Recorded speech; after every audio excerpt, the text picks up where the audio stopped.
अपी पद का तात्पर्य है, अब यहाँ लक्ष्य की बात की है कि अंत काल में अनेक तरह की पीड़ा हैं, तो भगवान की स्मृति कैसे जगेगी। तो स्मृति जगने के 2-3 कारण यहाँ आए सामने कि भाई यहाँ तो उसने पहले से अभ्यास किया है तो स्मृति जग जाएगी अपने लक्ष्य की, और अभ्यास नहीं किया है तो पहले इस जन्म में नहीं किसी जन्म में भी उसने साधन किया है तो उसकी थोड़ी भी अगर भगवत प्रीति अर्थ, भगवत समर्पित, भगवत अर्थ अथवा निष्काम कर्म से थोड़ी सी भी उसके चित्त में समता आई है तो वो समता कभी नष्ट नहीं होती, किसी काल में उदय हो जाती है। जैसे अजामिल के बारे में हम लोग सुनते हैं कि उसको वो बहुत दुराचारी हो गए थे, बहुत ज़्यादा पापी हो गए थे, परंतु अंत काल में यमराज के दूत उनको लेने आए तो भगवान के पार्षदों ने उनको भगा दिया और उनको बैकुंठ ले गए। कारण ये कि उनको जब पीड़ा हो रही थी शरीर में तो उन्होंने अपने लड़के को बुलाया, लड़के का नाम नारायण था, तो बार बार उनको नारायण नारायण कहा तो लड़का तो आया नहीं, यहाँ आ गया होगा, और आवे तो भी यमराज के वहाँ तो लड़का क्या करे, वो कुछ उसको तो यमदूत दिखते नहीं पर पिता को दिखते हैं, तो वो यमदूतों से डर के अपने लड़के को बुला रहे थे कि लड़का आएगा तो मुझे इनसे दूर कर देंगे, तो लड़का तो आया नहीं। भगवान नारायण के पार्षद आ गए, चतुर्भुज पार्षद आए, उन्होंने यमदूतों को कहा तुम जाओ, ये तो वैष्णव हैं, इनको हम विष्णु लोक में ले जाएंगे। अब ये क्यों हुआ? क्योंकि वह अजामिल के पूर्व चरित्र के बारे में जो बात आती है वो ये आती है कि वो ऊंच कोटि का साधक था, विप्र कुल में उसका जन्म हुआ था, संयम और सदाचार पूर्वक वो अपने वर्णाश्रम धर्म का पालन करता था, परंतु उसे दुर्भाग्य से कुसंग की प्राप्ति हो गई। कुसंग के दुष्परिणाम से वो दुष्प्रवृत्तियों में लग गया, और अब लड़के का नाम नारायण है इसलिए उसने नारायण कहा, अथवा परमात्मा नारायण को उन्होंने नारायण कहा, ये तो वो अजामिल जाने और किसी को पता नहीं है। क्योंकि अगर उनका पूर्व अभ्यास जग गया है, पूर्व अभ्यास के परिणाम स्वरूप जो उसको समता मिली थी, जो सात्विकता मिली थी, जो संस्कार मिले थे वो अंतकाल में उदय हुए, तो उसने परमात्मा नारायण को ही बुलाया है। और थोड़ी देर के लिए मान भी ले कि लड़के का नाम नारायण था तो नारायण बुलाए, तो भगवान तो भाई बेसमझ है नहीं कि लड़के को बुला रहे मुझे बुला रहे, भगवान को पता नहीं क्या? ऐसे तो कोई भी अपने लड़के का कुछ भी नाम दे देगा और वो उस नाम से बुलाता रहेगा, तो उस नाम से भगवान थोड़े आएंगे। हजारों हजारों लोगों ने राम नाम दे रखे हैं, कृष्ण नाम दे रखे हैं, नारायण नाम दे रखे हैं, माधव नाम दे रखे हैं, उनके बुलाने से भगवान नहीं आए। वास्तव में उसने भगवान को ही बुलाया था, उनकी भगवत स्मृति जग गई थी। मेरा आश्चर्य केवल ईश्वर है और कोई है ही नहीं, ये बात उस समय पीड़ा में, व्याकुलता में उसमें उसको ध्यान आ गई कि मैं गलत था, मैंने वस्तुओं का, व्यक्तियों का, पदार्थों का जो सुख के लिए आश्रय लिया वो गलती की थी। मेरा आश्रय तो केवल एक प्रभु है, ये स्मृति जगी, हे नारायण, हे नारायण, नारायण आ गए और ये मुक्ति हो गई, ये बात है। तो यहाँ अपी पद भगवान ने इसमें कहा है कि अंत काल से पहले जीवित अवस्था में ये स्थिति प्राप्त कर ले तो ये जीवन मुक्त हो जाता है, परंतु अगर अंतकाल में भी ये स्थिति हो जाए, निर्मम निरंकार हो जाए, तो वह भी मुक्त हो जाता है। इसका तात्पर्य है कि यह स्थिति तत्काल हो जाती है, इसके लिए कोई दूरी, देश काल आदि की दूरी नहीं है। जीव में और जीव के अंशी परमात्मा में सजात्यता है, इतनी तो बात है ही है, पर उनमें दूरी भी नहीं है। दूरी इसलिए नहीं है कि अपने उनके इष्ट प्रभु तो सब जगह है, अंदर बाहर सब जगह है, तो दूरी है ही नहीं। दूरी नहीं है इस कारण कहीं जाना नहीं पड़ता उनको पाने के लिए, और आत्मा की और परमात्मा के बीच में समय काल भी नहीं है। इसलिए देरी भी नहीं लगती। इस कारण भगवान ने कहा अंत काल में ये स्थिति बिना देरी किए उसको प्राप्त हो सकती है, तत्काल प्राप्त होने की स्थिति है। इस स्थिति के लिए अभ्यास करने, ध्यान करने, समाधि लगाने की कोई आवश्यकता नहीं है, वो तो पहले से हैं, जागृत होती है। भगवान ने यहाँ कर्मयोग के प्रकरण में ब्रह्म निर्वाणम पद दिया है। इसका तात्पर्य कि जैसे सांख्य योग को निर्वाण ब्रह्म की, सांख्य योगी को निर्वाण ब्रह्म की प्राप्ति होती है, ऐसे ही कर्मयोगी को भी निर्वाण ब्रह्म की प्राप्ति होती है। इसी बात को 5वें अध्याय के 5वें श्लोक में कहा है कि सांख्य योगी द्वारा जो स्थान प्राप्त किया जाता है वही स्थान कर्म योगी द्वारा भी प्राप्त किया जा सकता है। जड़ और चेतन ये दो पदार्थ है। प्राणी मात्र का स्वरूप चेतन है, पर उसने जड़ का संग किया हुआ है। जड़ तरफ आकर्षण होना पतन की तरफ जाना है, और चिन्मय तत्व की तरफ आकर्षण होना उत्थान की तरफ जाना है। संसार की ओर खिंचाव माने पतन, परमात्मा की ओर खिंचाव माने उत्थान। तो जड़ की तरफ जाने में, संसार की तरफ जाने में मोह की मुख्यता है, और परमात्मा की तरफ जाने में विवेक की मुख्यता है। समझने की दृष्टि से मोह और विवेक के दो विभाग कर सकते हैं। अहमता ममता युक्त मोह एवं कामना युक्त मोह, सत असत का विवेक एवं कर्तव्य अकर्तव्य का विवेक। प्राप्त वस्तु शरीर आदि में अहमता ममता करना, ये अहमता ममता युक्त मोह है। इस शरीर में हूँ और शरीर संबंधी वस्तुओं मेरी है, ऐसी अहमता ममता करना, ये अहमता ममता युक्त मोह है। और जो अप्राप्त वस्तु घटना परिस्थिति आदि की कामना करना है कि ये मिले वो मिले, ऐसा हो वैसा हो, ये कामना युक्त मोह है। आत्मा अलग है और शरीर अलग है। आत्मा सत्य है, शरीर असत है। आत्मा चेतन है और शरीर जड़ है। इसको ठीक तरह से अलग अलग जानना सत असत का विवेक है। और कर्तव्य क्या है, अकर्तव्य क्या है, धर्म क्या है, अधर्म क्या है, इसको ठीक तरह से समझकर उसके अनुसार कर्तव्य करना और अकर्तव्य का त्याग करना, ये कर्तव्य अकर्तव्य का विवेक है। पहले अध्याय में अर्जुन को भी दो प्रकार का मोह हो गया था, जिसमें प्राणी मात्र फंसे हुए हैं। अहमता को लेकर हम दोषों को जानने वाले धर्मात्मा है, और ममता को लेकर ये कुटुंब भी मर जाएंगे। ये अहमता ममता युक्त मोह हुआ। हमें पाप न लगे, कुल के नाश का दोष न लगे, मित्र द्रोह का पाप न लगे, नरकों में न जाना पड़े, हमारे पितरों का पतन न हो, ये कामना युक्त मोह है।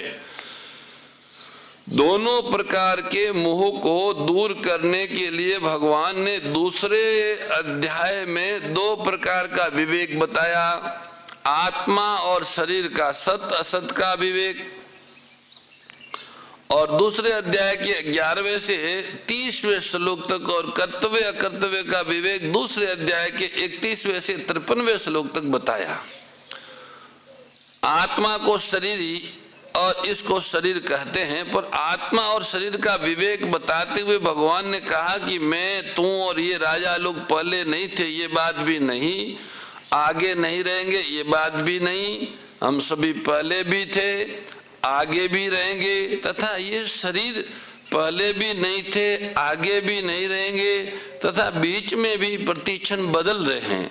जैसे शरीर में कुमार, युवा और वृद्धावस्था, ये अवस्थाएं बदलती हैं, और जैसे मनुष्य पुराने वस्त्रों को छोड़कर नए वस्त्र धारण करता है, ऐसे ये जीव पहले शरीर को छोड़कर दूसरा शरीर धारण करता है। ये तो अकाट्य नियम है, इसमें चिंता और शोक की कोई बात नहीं है। कर्तव्य अकर्तव्य का विवेक बताते हुए भगवान ने कहा कि क्षत्रिय के लिए युद्ध से बढ़कर कोई धर्म नहीं है। अनायास प्राप्त हुआ युद्ध स्वर्ग प्राप्ति का खुला दरवाजा है। तुम युद्ध रूपी स्वधर्म का पालन नहीं करोगे तो तुम्हें पाप लगेगा। यदि तुम जय पराजय लाभ हानि और सुख दुख को समान करके युद्ध करोगे तो तुम्हें पाप नहीं लगेगा।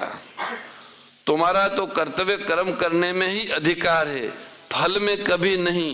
तुम कर्म फल का हेतु भी मत बनो और कर्म न करने में तुम्हारी आसक्ति न हो। इसलिए तुम कर्मों की सिद्धि असिद्धि में सम होकर और समता में स्थित होकर कर्मों को करो, क्योंकि समता ही योग है।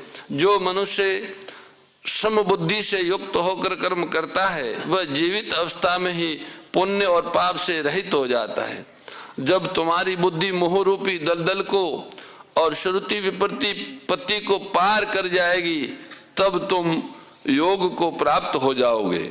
निर्मम और निरंकार होने से साधक का असत, ये भगवान ने सारी बात कही और अब इसका उपसार करते हैं इस प्रकरण का। भाष्यकार कहते हैं कि निर्मम और निरंकार होने से साधक का असत विभाग से संबंध विच्छेद हो जाता है और सत विभाग में ब्रह्म में परमात्मा में उसकी स्थिति हो जाती है, उसका अनुभव हो जाता है, जिसको ब्राह्मी स्थिति भगवान ने कहा। इस ब्राह्मी स्थिति को प्राप्त होने पर शरीर का कोई मालिक नहीं रहता। शरीर को मैं मेरा कहने वाला कोई नहीं रहता, व्यक्ति तो मिट जाता है। तात्पर्य यह है कि हमारी स्थिति अहंकार के आश्रित नहीं है। अहंकार के मिटने पर भी हमारी स्थिति रहती है जो ब्राह्मी स्थिति कहलाती है। एक बार इस ब्राह्मी स्थिति का अनुभव होने पर फिर कभी मोह नहीं होता। अगर अंत काल में भी मनुष्य निर्मम निरंकार होकर ब्राह्मी स्थिति का अनुभव कर ले तो उसको भी निर्वाण ब्रह्म की प्राप्ति हो जाती है। निर्मम निरहंकार होने से ब्रह्म की प्राप्ति तत्व ज्ञान हो जाता है। फिर मनुष्य ममता रहित, कामना रहित, कर्तृत्व रहित हो जाता है।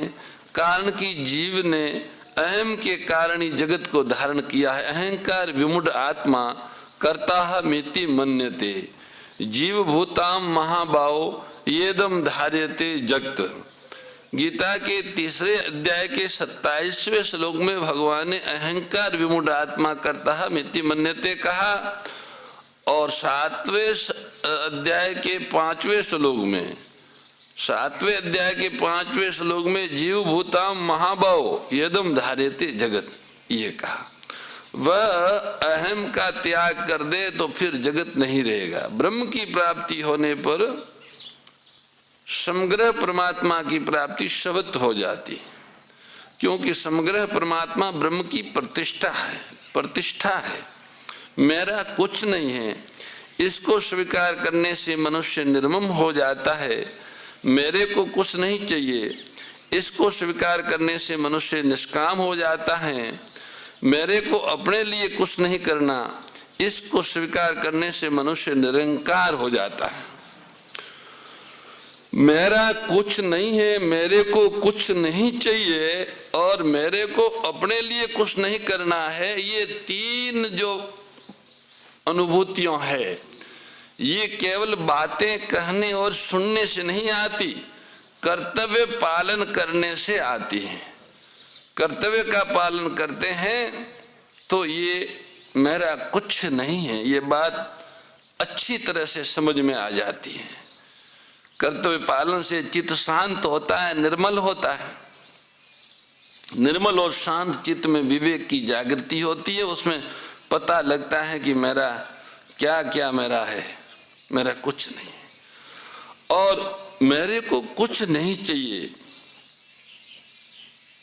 मेरे को अपने लिए कुछ नहीं करना, इसका मतलब यह है कि मुझे जो कुछ मिला है वह मेरा नहीं है, किसी और ने दिया है मुझे। मेरा कुछ नहीं है, इसमें यह भाव समाया हुआ है कि मुझे जो कुछ मिला है वो किसी से मिला है और मेरे को कुछ नहीं चाहिए। ये बात तब आती है जब हम अच्छी तरह से समझ लें कि मुझे जो कुछ मिला है वो मेरा नहीं है, मुझे औरों से मिला है और औरों से मिला है तो ये मिला हुआ सदा मेरे साथ रहेगा तो नहीं, मैं इससे कुछ चाहूंगा तो भी ये साथ तो रहेगा नहीं, इसलिए मेरी स्थायी जो चाह है वो इससे मिटेगी नहीं। मैं जो चाहता हूं उसकी पूर्ति इससे नहीं होगी, इसलिए वो कहते हैं मेरे को कुछ नहीं चाहिए, मेरा कुछ नहीं है और इसमें से मेरे को कुछ नहीं, इसमें से और इससे प्राप्त करने योग्य उन सब में से मुझे कुछ नहीं चाहिए। और फिर कहते हैं मेरे को अपने लिए कुछ करना ही नहीं, मेरा कुछ है नहीं, मेरे को कुछ चाहिए नहीं और मेरे को अपने लिए कुछ करना ही नहीं।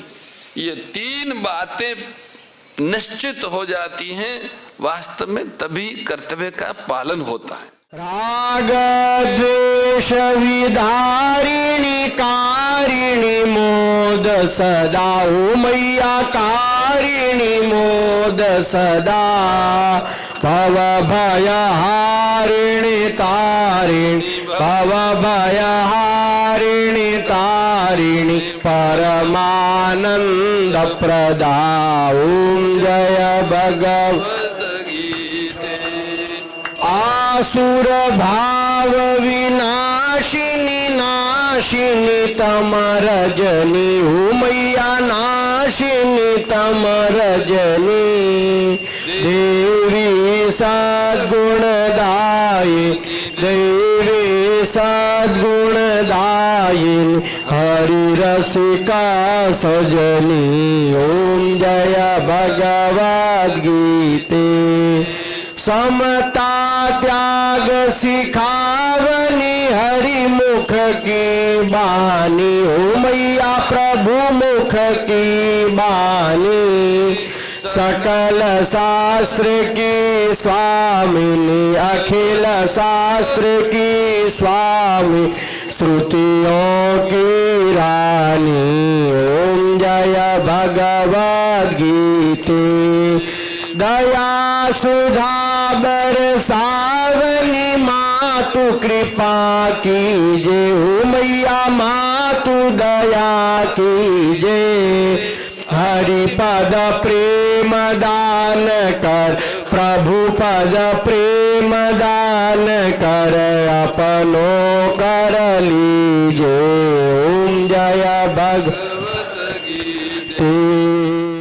परम श्रद्धेय गौरीशी स्वामी श्री दत्त शरणानंद जी महाराज की प्रेरणा व मार्गदर्शन में विश्व के सबसे बड़े गौ सेवा संस्थान श्री गोधाम महातीर्थ पथमेड़ा द्वारा संरक्षित लाखों बीमार, विकलांग, वृद्ध एवं अशक्त गोवंश वेद लक्षणा गोमाता की सेवा के साथ साथ भारतीय गोवंश का संरक्षण, संपोषण, संवर्धन एवं उनसे प्राप्त पंचगव्यों का परिष्करण व विनियोग करना, घर घर गोपालन, गो अभ्यारण्य, घास चारा उत्पादन हेतु गोचर भूमि का विकास, गोपालन लोक संस्कृति के पुनर्जागरण हेतु वेद लक्षणा गो महिमा का प्रचार प्रसार करना तथा गोपालक किसानों के स्वावलंबन हेतु गो कृषि अन्न एवं गो दुग्धान का गुणवत्ता युक्त बाजार तैयार करना श्री गोधाम महातीर्थ का पावन उद्देश्य है। आप सभी दानदाता श्री गोधाम महातीर्थ पथमेड़ा द्वारा संचालित गो सेवा महाअभियान में बढ़ चढ़कर सहयोग कर